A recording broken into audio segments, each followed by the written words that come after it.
പശ്ചിമേഷ്യയിൽ യുദ്ധം മൂന്നാമത്തെ ആഴ്ചയിലേക്ക് കടക്കുമ്പോൾ അമേരിക്കൻ പ്രസിഡന്റ് ഡൊണാൾഡ് ട്രംപിന്റെ കണക്കുകൂട്ടലുകൾ ഓരോന്നായി തെറ്റുകയാണ്. യുദ്ധം അതിവേഗം അവസാനിക്കുമെന്ന ട്രംപിന്റെ വാഗ്ദാനങ്ങൾക്കിടയിലും സാഹചര്യം കൂടുതൽ സങ്കീർണമാവുന്നതായാണ് പശ്ചിമേഷ്യയിൽ നിന്ന് പുറത്തുവരുന്ന വിവരം. ആഗോള വിപണിയിൽ എണ്ണവില കുതിച്ചുയരുന്നത് ട്രംപിന് വലിയ തിരിച്ചടിയായിട്ടുണ്ട്. ഈ സാഹചര്യത്തിൽ ഇറാനുമായി ഒരു പുതിയ സമാധാന കരാറിന് ട്രംപ് നീക്കം നടത്തുമോ എന്നതാണ് ലോകം ഉറ്റുനോക്കുന്നത്. പരിശോധിക്കാം വിശദമായി. ഞാൻ അഞ്ജിത. പശ്ചിമേഷ്യൻ യുദ്ധത്തിന് അന്ത്യം കുറിക്കാൻ ലക്ഷ്യമിട്ട് ഇറാനുമായി ഒരു പുതിയ സമാധാന കരാറിന് അമേരിക്കൻ പ്രസിഡന്റ് ഡൊണാൾഡ് ട്രംപ് നീക്കം നടത്തുന്നതായാണ് ഏറ്റവും ഒടുവിൽ പുറത്തുവരുന്ന റിപ്പോർട്ട്. തന്റെ വിശ്വസ്തരും കുടുംബാംഗങ്ങളുമായ ജാരേദ് കുഷ്ണറെയും സ്റ്റീവ് വിറ്റ്കോഫിനെയും രഹസ്യ ചർച്ചകൾക്ക് ട്രംപ് ചുമതലപ്പെടുത്തിയതായാണ് വിവരം. യുദ്ധം കൂടുതൽ വ്യാപിക്കുന്നത് തടയാൻ ഇറാന്റെ ഉന്നത പ്രതിനിധികളുമായി ചർച്ച നടത്താനാണ് കുഷ്ണറോടും വിറ്റ്കോഫിനോടും ട്രംപ് നിർദ്ദേശിച്ചിരിക്കുന്നത്. ട്രംപിന്റെ ഒന്നാം ഭരണകാലത്ത് അബ്രഹാം കരാറുകൾക്ക് നേതൃത്വം നൽകിയ വ്യക്തിയാണ് കുഷ്ണർ.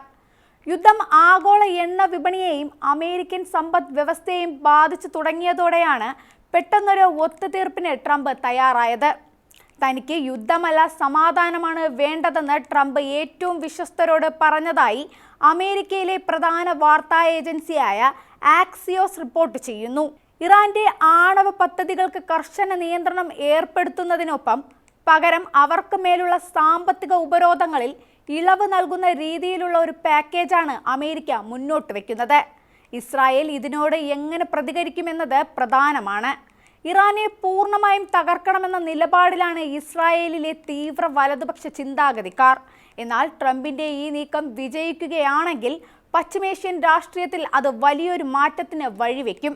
എന്നാൽ മുൻപ് ഇറാനുമായുള്ള ആണവ കരാറിൽ നിന്ന് പിന്മാറിയ ട്രംപിനെ വിശ്വസിക്കുമോ എന്നതിൽ രാഷ്ട്രീയ വിദഗ്ധർ സംശയം പ്രകടിപ്പിക്കുന്നുണ്ട്. അതേസമയം യുദ്ധം അവസാനിക്കുന്നതിനെ കുറിച്ച് സംസാരിച്ചതിന് തൊട്ടു പിന്നാലെ ട്രംപ് പുതിയ ഭീഷണിയുമായി എത്തിയിരിക്കുകയാണ്. ഹോർമൂസ് കടലിടുക്ക് 48 മണിക്കൂറിനുള്ളിൽ തുറക്കണമെന്നും ഇല്ലെങ്കിൽ ഇറാന്റെ ഊർജ കേന്ദ്രങ്ങൾ തകർക്കുമെന്നാണ് ഭീഷണി. ലോകത്തിലെ എണ്ണയുടെയും വാതകത്തിന്റെയും 1/5 കടന്നു പോകുന്ന ഹോർമൂസ് കടലിടുക്ക് വഴിയുള്ള കപ്പൽ ഗതാഗതം യുദ്ധത്തിന്റെ ആദ്യ നാളുകൾ മുതൽ ഏതാണ്ട് നിലച്ചിരിക്കുകയാണ്. ഹോർമൂസ് കടലിടുക്കിൽ സൈന്യത്തെ വിന്യസിക്കാനുള്ള ട്രംപിന്റെ നീക്കത്തോട് നാറ്റോ സഖ്യകക്ഷികൾ ഉൾപ്പെടെ യൂറോപ്യൻ രാജ്യങ്ങൾ വിമുഖത കാട്ടിയത് അമേരിക്കയെ പ്രതിരോധത്തിൽ ആക്കിയിട്ടുണ്ട്. ഇറാന്റെ നാവികസേനയെയും മിസൈൽ ശേഷിയെയും വലിയ തോതിൽ തകർക്കാൻ സാധിച്ചതായി അമേരിക്ക അവകാശപ്പെടുന്നുണ്ടെങ്കിലും US, UK സൈനിക താവളങ്ങൾക്ക് നേരെ ഇറാന്റെ മിസൈൽ ആക്രമണങ്ങൾ തുടരുകയാണ്. ഇസ്രായേൽ നടത്തിയ ചില ആക്രമണങ്ങളെക്കുറിച്ച് തനിക്ക് മുൻകൂട്ടി അറിവില്ലായിരുന്നു എന്നാണ് ട്രംപ് പറയുന്നത്.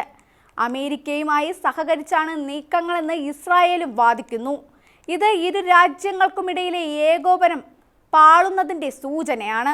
അതേസമയം ഇറാനിൽ നിന്നുള്ള അസംസ്കൃത എണ്ണയും പെട്രോളിയം ഉൽപ്പന്നങ്ങളും കൈമാറുന്നതിനും വിൽക്കുന്നതിനും 30 ദിവസത്തേക്ക് അമേരിക്ക ഉപരോധം നീക്കിയതായി കഴിഞ്ഞ ദിവസം അറിയിച്ചിരുന്നു. ഇത് സംബന്ധിച്ച US ട്രഷറി ഉത്തരവും പുറത്തിറക്കി. ഇറാനിൽ നിന്നുള്ള ക്രൂഡ് ഓയിലും അനുബന്ധ ഉൽപ്പന്നങ്ങളും വഹിക്കുന്ന നിലവിൽ കടലിൽ കുടുങ്ങിക്കിടക്കുന്നതോ അല്ലെങ്കിൽ ലോഡ് ചെയ്യപ്പെട്ടതോ ആയ ഇറാന്റെ എണ്ണ ശേഖരം വിപണിയിൽ എത്തിക്കാൻ ഇതിലൂടെ സാധിക്കും. ആഗോള വിപണിയിൽ എണ്ണവില കുതിച്ചുയരുന്ന സാഹചര്യത്തിലാണ് അമേരിക്കയുടെ ഈ നിർണായക നീക്കം. ഇന്ധന വിലക്കയറ്റം നിയന്ത്രിക്കാനും വിപണിയിൽ എണ്ണയുടെ ലഭ്യത ഉറപ്പുവരുത്താനുമാണ് ട്രഷറി ഡിപ്പാർട്ട്മെന്റ് ഇത്തരമൊരു അനുമതി നൽകിയത്. ഇറാനിൽ നിന്നുള്ള എണ്ണ വിപണിയിൽ എത്തുന്നതോടെ വിതരണത്തിലെ കുറവ് പരിഹരിക്കപ്പെടുമെന്നും ഇത് വില കുറയ്ക്കാൻ സഹായിക്കുമെന്നും US ഉദ്യോഗസ്ഥർ പ്രതീക്ഷിക്കുന്നു. ഒരു വശത്ത് ഇറാന്റെ മേൽ കടുത്ത നിയന്ത്രണങ്ങൾ ഏർപ്പെടുത്തുമ്പോഴും ആഭ്യന്തര വിപണിയിലെ എണ്ണവിലയും ആഗോള സാമ്പത്തിക സ്ഥിതിയും പരിഗണിച്ചാണ് ട്രംപ് ഭരണകൂടം ഇത്തരമൊരു താൽക്കാലിക ഉപരോധ ഇളവ് തീരുമാനമെടുത്തത്. യുദ്ധത്തെ തുടർന്ന് ആഗോള വിപണിയിൽ ഇപ്പോഴുണ്ടായിരിക്കുന്ന പ്രതിസന്ധി മറികടക്കാനുള്ള താൽക്കാലിക സംവിധാനം മാത്രമാണെന്ന് അധികൃതർ വ്യക്തമാക്കിയിട്ടുണ്ട്. അതേസമയം പശ്ചിമേഷ്യയിലെ എല്ലാ രാജ്യങ്ങളും ഉൾപ്പെട്ട സുരക്ഷാ ചട്ടക്കൂടിന് തയ്യാറെന്ന് ഇറാൻ പ്രതികരിച്ചു. ആണവ നിലയങ്ങൾ അന്താരാഷ്ട്ര പരിശോധനയ്ക്ക് വിധേയമാക്കാമെന്നും ആണവ ആയുധം വികസിപ്പിക്കില്ല എന്നും ഇറാൻ വ്യക്തമാക്കി. ഇറാനു നേരെയുള്ള കടന്നുകയറ്റം പൂർണ്ണമായും നിർത്തണമെന്നും ഇറാൻ ആവശ്യപ്പെട്ടു. പ്രധാനമന്ത്രി നരേന്ദ്രമോദിയെയാണ് ഇറാൻ പ്രസിഡന്റ് പെസഷ്കിയാൻ നിലപാട് അറിയിച്ചത്. കഴിഞ്ഞ ദിവസം മോദി ഇറാൻ പ്രസിഡന്റുമായി ഫോണിൽ സംസാരിച്ചിരുന്നു. ഇരുവരും തമ്മിലുള്ള സംഭാഷണത്തിനിടെയാണ് ആണവ പദ്ധതിയുമായി ബന്ധപ്പെട്ട് സുരക്ഷാ ചട്ടക്കൂടിന് തയ്യാറാണെന്ന് ഇറാൻ അറിയിച്ചത്. അതേസമയം ഹോർമൂസ് കടലിടുക്കിനെ കുറിച്ച് ഇറാൻ മൗനം പാലിച്ചു. ഇന്ത്യൻ കപ്പലുകൾക്ക് കടന്നു പോകാനുള്ള പൂർണ്ണ സ്വാതന്ത്ര്യം ഉണ്ടാകണമെന്ന ആവശ്യമാണ് ഇന്ത്യ മുന്നോട്ട് വെച്ചത്.